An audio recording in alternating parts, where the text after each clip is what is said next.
पीछे से पत्थर मार रहे हैं, उनको फर्क नहीं पड़ रहा है। क्यों? क्योंकि उनके ध्यान में एक ही चीज है, क्या?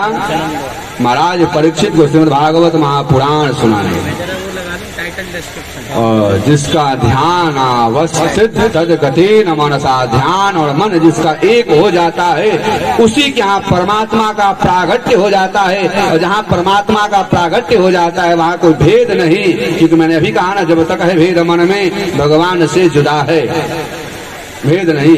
जब भगवान सामने है तो भेद किस बात?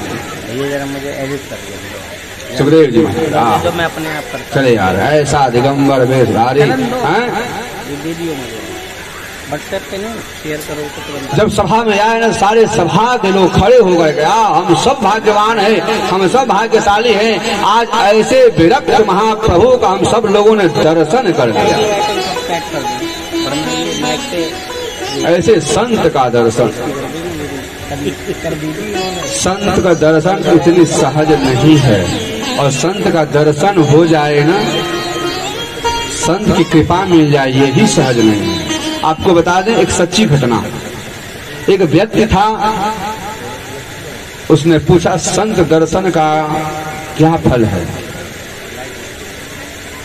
लोगों ने बताया पता नहीं संत दर्शन का क्या फल होता है। बोला वृंदावन में बहुत संत रहते हैं, वृंदावन चले जाओ। दक्षिण भारत से वो चल करके वृंदावन आया, काहे के लिए? ये पता करने के लिए कि संत दर्शन का फल क्या होता है, संत के दर्शन करने का क्या फल होता है, या संत बनने का क्या फल होता है। वृंदावन आया, वृंदावन आकर के संतों से पूछा कि महाराज अगर आप लोग संत बने हुए हो, महात्मा बने हुए हो, इसका क्या फल है?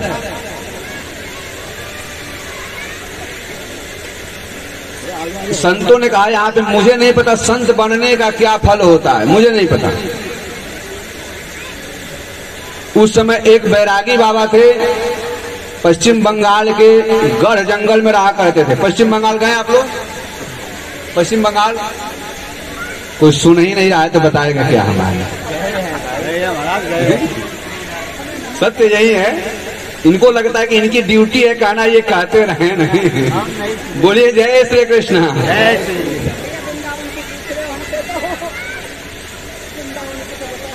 एक बैरागी बाबा रहते थे, बोले आप वहां चले जाओ, वो आजकल अध्यात्म पर कुछ लिख रहे हैं, शायद वो आपको बता दें। वह व्यक्ति वृंदावन से पश्चिम बंगाल गढ़ जंगल, जो लगभग दुर्गापुर स्टेशन से 20 किलोमीटर दूर पड़ता है, वहां चला गया। वहां गया, बैरागी बाबा से मिला। उसने कहा मुझे नहीं पता, मैं बनारस गया था पढ़ने के लिए, लेकिन मैंने संत दर्शन का, संत बनने का फल क्या होता है मैंने ये नहीं पढ़ा है। हमने तो वेद पढ़ा है, उस वेद पर मैं लिख रहा हूँ, अध्यात्म पर लिख रहा हूँ। आपको अगर संत बनने का फल पता करना है तो सबसे बड़ा संत भगवान भोलेनाथ बनारस में रहते। आप बनारस जाओ और बनारस जा करके आप वेदांत पढ़ो। वेदांत जब पढ़ लोगे तो हो सकता आपको पता चल जाए संत बनने का क्या फल होता है। वह व्यक्ति दुर्गापुर से काशी जी आया, काशी जी में आकर के वेदांत का अध्ययन किया। जिस गुरु जी से अध्ययन किया ना, उस गुरु जी ने पूरे वेदांत पढ़ाया उनको, और पढ़ाने के बाद कहा कि आप यहाँ से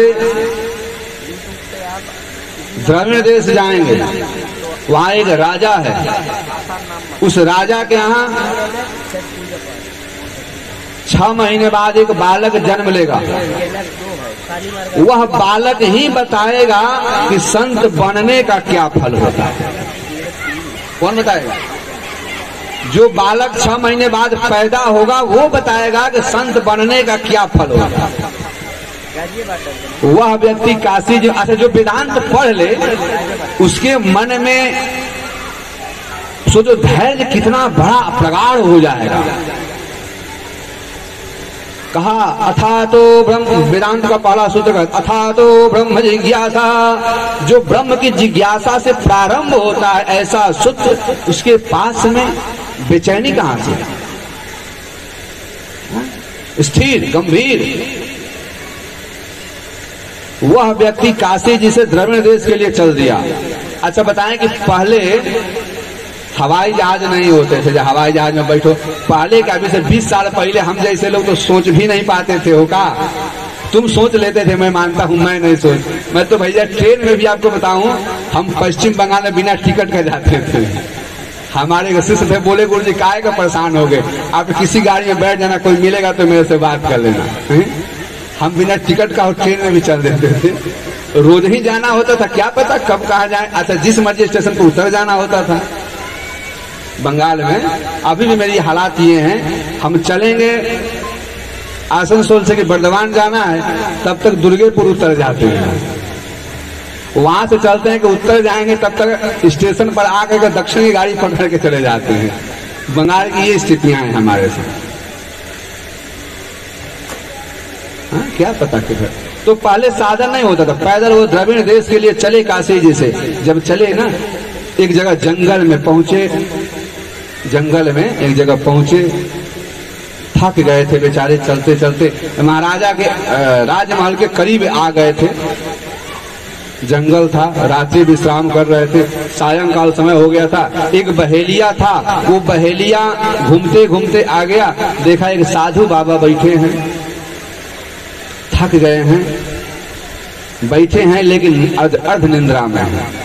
बोला बाबा अब ज्यादा थक गए हो। पहले लोग मिल जाते थे, आपको बताऊं कि हमें भी मैंने देखा है, पहले बड़ा संत का सम्मान होता था। इन 2 दशकों में पता नहीं क्या ऐसी व्यवस्था बदली कि लोग संत, या तो ये कह सकते हो कि लोगों ने संत के कपड़े पहन करके ही संत को बदनाम कर दिया।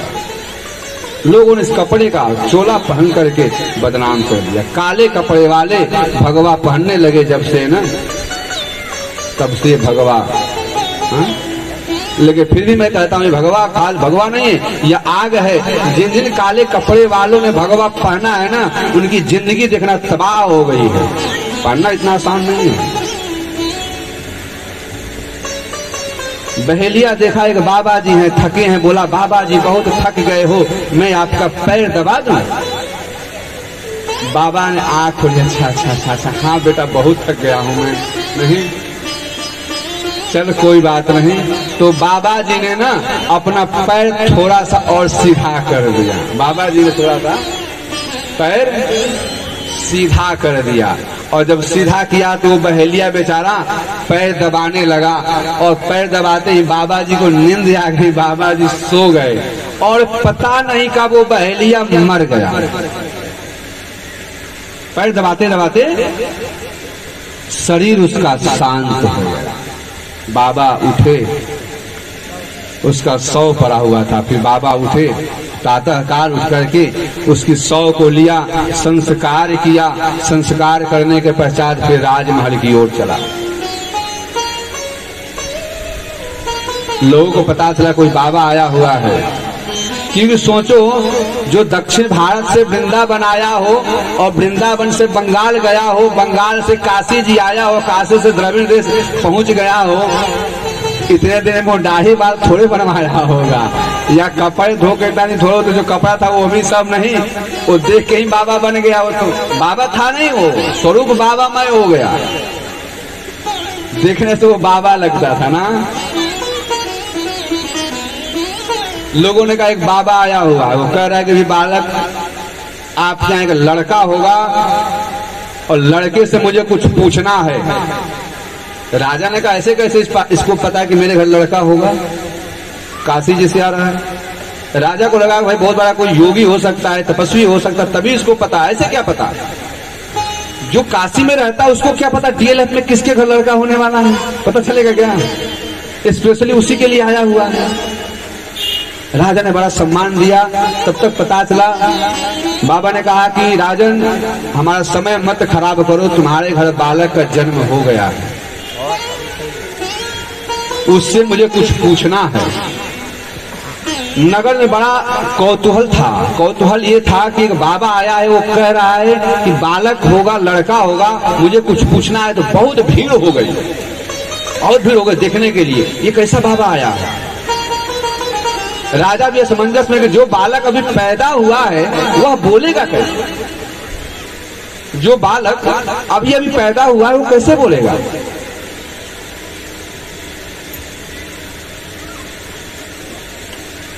राजा ने कहा कोई बात नहीं बाबा जी यहाँ है, कह रहे हैं तो उनको दिखाओ। जहाँ बालक जन्म हुआ था ना, वहाँ बालक को फिर जब जन्म वाकई में जन्म ले चुका था, जब बाबा ने कहा था, पता चला जन्म हो गया, सूचना भी आ गई, बाबा को ले जाया गया। बाबा उस बालक के पास में गए तो बालक से पूछ रहे हैं, और बहुत लोग देखने के लिए भीड़ लगी जमा। अच्छा लगी होगी नहीं लगी होगी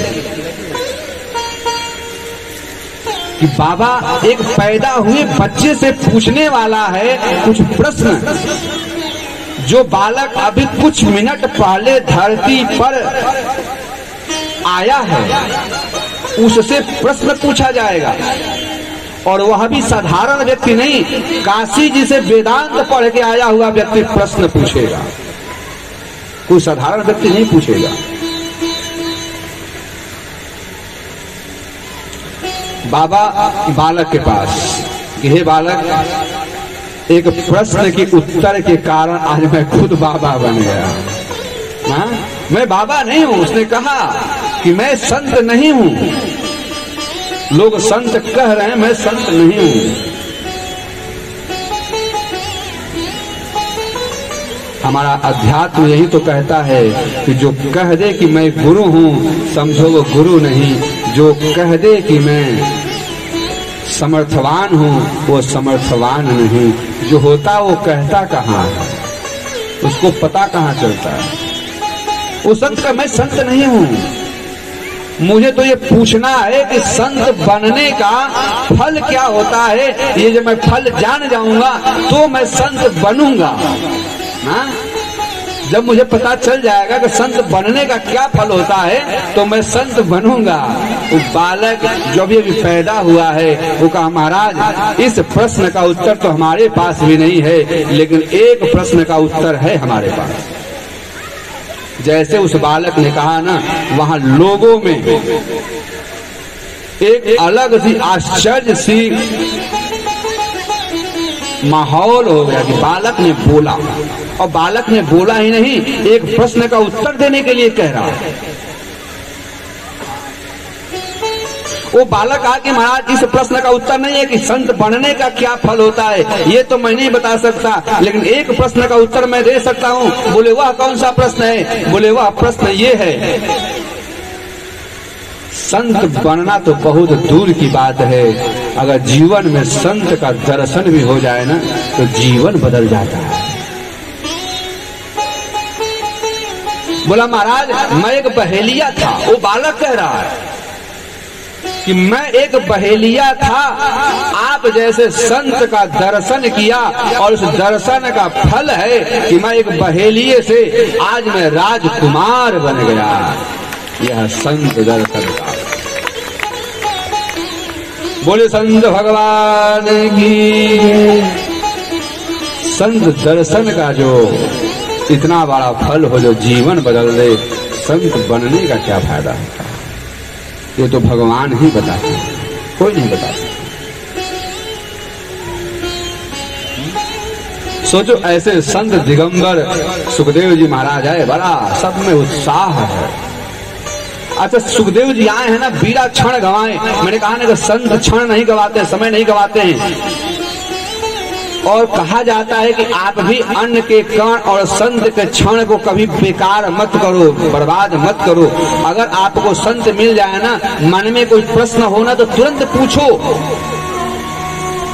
कोई मन में कोई बात चल रही हो ना, मैं व्यासपीठ से जब भी बैठता हूँ, मैं कहीं भी बैठता हूँ, तो मैं कहता हूँ कि आपके मन में अगर कोई बात चल रही है तो आप पूछ सकते हैं। ऐसा नहीं कि आप पूछेंगे तो आपको यहाँ से भगा दिया जाएगा, नहीं नहीं नहीं, ऐसा नहीं है। आप सुनने के लिए आए हैं, पूछने के लिए आए हैं। अगर भगवान की इच्छा होगी बताने की तो मेरे द्वारा बतलवा देंगे, मेरे द्वारा इनकी इच्छा नहीं होगी तो किसी न किसी के द्वारा आपको जरूर उत्तर दिलवा देंगे। आप लेकिन पूछिए, मन में कोई भावनाएं हैं, कोई चीज चल रही है, कोई जिज्ञासा है, पूछिए, पूछना चाहिए। और संत को ऐसे बेवजह का समय मत खराब करो। जो संत का क्षण खराब करता है ना, फिर उसकी जिंदगी का क्षण खराब हो जाता है।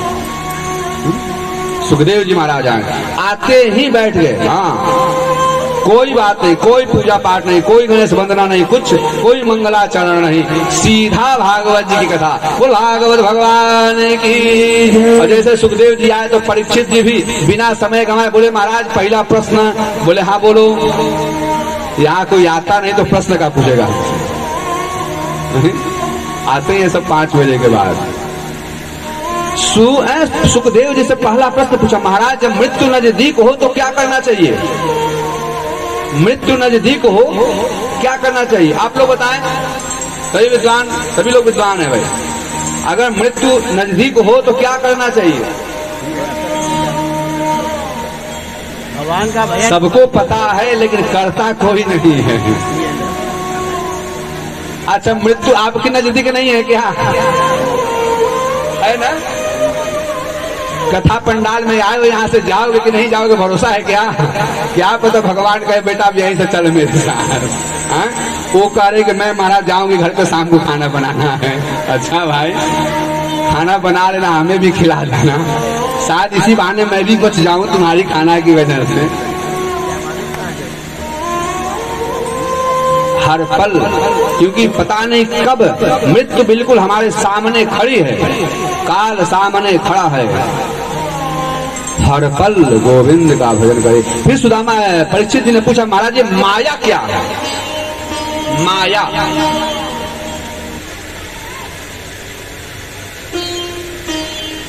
माया क्या है? क्योंकि यह माया ही है जो जीवन में भटकाव लाती है। भगवान सुखदेव जी ने कहा, माया वह है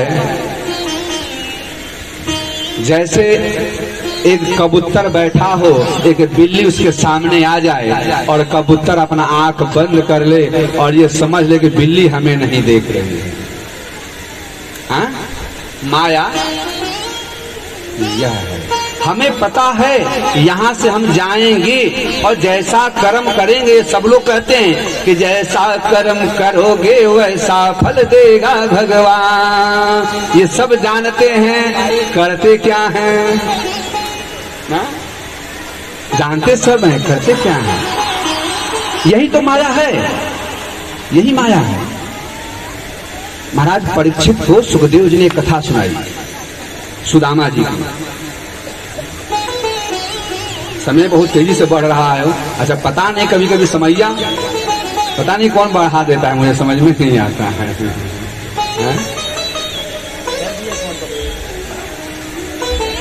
कहा कि देखो सुदामा जी एक दिन और भगवान दोनों गए थे सरोवर में स्नान करने।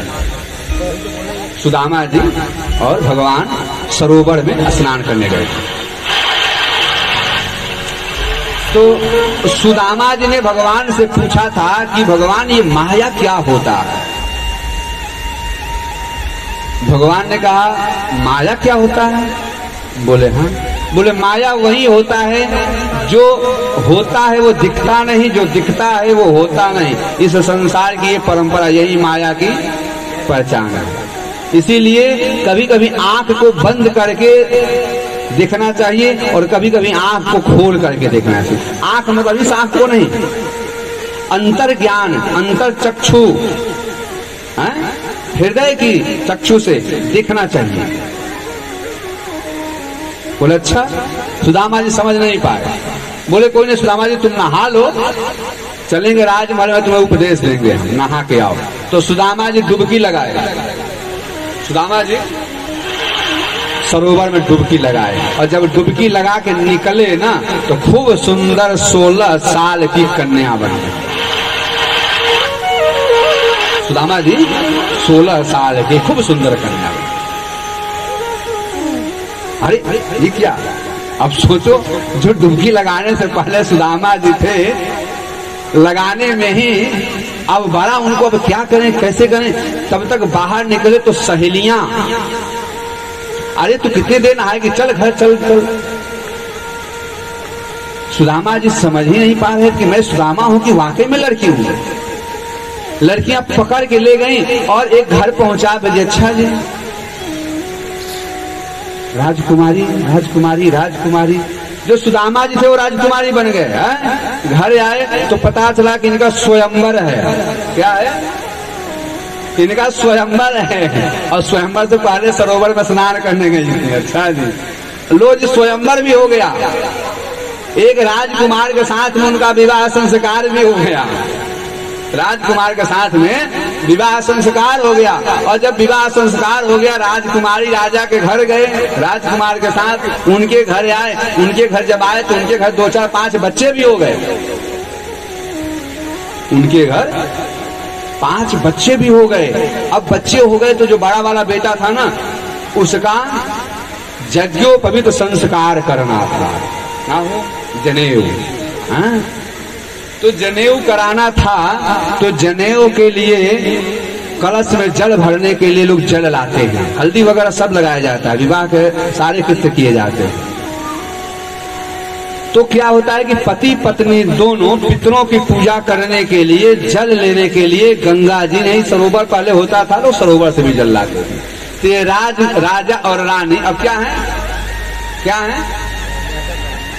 राजा और रानी, राजा और रानी दोनों ना सरोवर में जल लाने गए। और जब सरोवर में जल लाने गए, सरोवर में स्नान कर रहे थे, तब तक राजा डूब करके उसी में मर गया। राजा डूब के मर गया। राजा डूब के जब मर गया तो जो रानी थी वो रो रही है। क्या कर रही है? रो रही है। मेरा तो सब कुछ लुट गया, मैं तो बर्बाद हो गई ना। ऐसे ही रोते हैं ना। मैं तो रोता नहीं भाई, नहीं पता नहीं मुझे। रो रही हैं, खूब बिलख बिलख करके रो रही हैं। तो भगवान अपना पटका संभालते हुए कह रहे हैं, अरे सुदामा रो क्यों रहे हो? जब वह रो रही थी रानी तो भगवान अपनी पटका पहन रहे हैं। बोले, अरे सुदामा रो क्यों रहे हो? कान में आवाज आई, आंख बंद रो रही हैं। भगवान ने फिर दोबारा कहा, अरे आंख तो खोल, रो क्यों रहा है तू भाई, क्यों रो रहा है? आंख खोला तो देखा भगवान सामने अपने धोती बांध रहे हैं। और ये सुदामा जी बेवजह कि मेरा तो पति मर गया। बोला, मेरा कैसा पति मर गया? बोले शंकर भगवान की। कृष्ण ने कहा कि ये माया है सुदामा, ये माया है जो होता नहीं है, आदमी उसके पीछे पड़ा रहता है।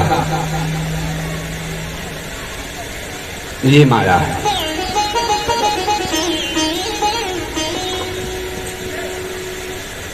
और फिर महाराज परीक्षित ने पूछा, प्रभु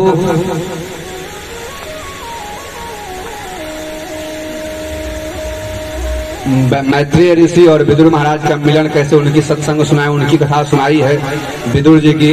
विदुर जी महाराज और मैत्रेय मुनि उद्धव मुनि का भी प्रसंग भगवान ने सुनाया है, सुखदेव जी महाराज ने सुनाई है। विदुर जी महाराज जब मैत्रेय ऋषि के पास पहुंचे हैं गंगा के किनारे हरिद्वार में, उनसे पूछा है, प्रभु ये सृष्टि का सृजन क्यों होता है? इस संसार में सुख और दुख क्यों होता है? और भगवान